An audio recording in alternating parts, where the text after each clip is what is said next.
Few stories have touched the hearts of New Yorkers than that of a neighborhood kid known as Junior. This criminal complaint doesn't begin to describe the deplorable conditions found in this apartment. Take a look at this. What makes matters worse, these steps are crumbling under my foot. Security cameras were rolling, capturing the crystal clear images of the two suspects. For some of these students, this will be their first trip to Washington, D.C., and they plan to make their voices heard at the Capitol with signs like this one that reads, "Never again." This karate center suffered extensive damage. The owner tells me most likely he'll have to replace everything here. You're one of the chosen lucky ones. You can get up close and personal with one of these feathered friends. And dozens of wildlife continue to come back to the Bronx River. People still flock to this memorial outside this grocery store where the 15-year-old was dragged out of and butchered on the sidewalk.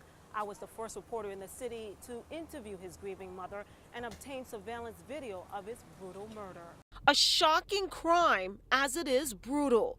You're watching 15-year-old Lisandro Guzman Feliz being yanked from this East 183rd Street grocery store by a group of men police believe are gang members. We stopped the video just before the teenager in the community known as Junior is repeatedly stabbed. One of those suspects police say cut his throat with a machete.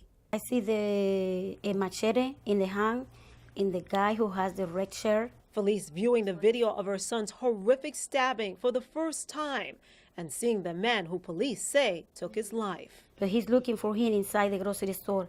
He are looking for him. It was inside the grocery store. These chilling images show the desperate teen trying to hide behind a counter, only to be dragged across the floor as shocked workers look on. Police believe the 15-year-old was targeted by gang members. I don't know what am I gonna do without him. Meanwhile, Felice's Angry Birds hasn't been moved from the couch, the last place where he sat with his mother just before leaving that night, as well as this text message to his brother-in-law telling his family he's on his way home. He said, "Yo, I'm coming home soon. Fall asleep if you want." And then I called him twice, but he was never a reply again. A message that would ultimately be the teenager's last to his family, now trying to come to terms with their grief. To date, 12 alleged gang members are charged with Junior's murder in what police say was a case of mistaken identity. Carmen Grant, News 12 The Bronx. To the past. An exhausting long journey just to get to work is now a thing of the past for many commuters in the Bronx. The NYC Ferry launching its first ever service from Soundview, connecting the Bronx by water to the Upper East Side, Midtown, and Wall Street areas. Welcome aboard NYC Ferry Soundview route. I love it. I got up extra early, to be honest. It's going to be a game changer for me. Our cameras rolling as local families took the first ride on the new Soundview vessel. What used to take many of these commuters 2 hours from Classen Point to Wall Street now takes a mere 45 minutes. And it's going to be a very good thing for me because I work next to Wall Street, so it's perfect. I had the first and last stop. And with the rainy weather now behind us, Bronxites couldn't ask for a better maiden voyage. And you can't forget the spectacular views. I love the scenery. It's awesome. The scenic ride will cost you $2.75, the same price as a Metro card. This was something that the Bronx deserved for a long, long time. Mayor Bill de Blasio calling today's launch a historic voyage for the Bronx. First time there is ferry service for the people of the Bronx since before World War II. On board the NYC Ferry, Carmen Grant, News 12 The Bronx.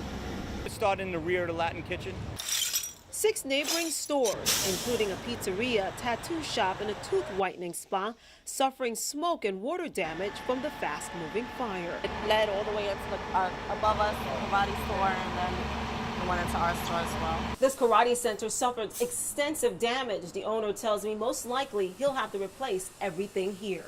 It's kind of hard. Professional cleanup crews tackling the remnants of the fire that heavily damaged this business of 12 years. It's sensitive to keep the spirit right now, but we're going to get it together. We're going to rebuild, come back strong. Now left to rebuild, store owners here say they are thankful that no one was seriously hurt in this fire. Reporting in Throsneck, Carmen Grant, News 12 Nightside. Few stories have touched the hearts of New Yorkers than that of a neighborhood kid known as Junior.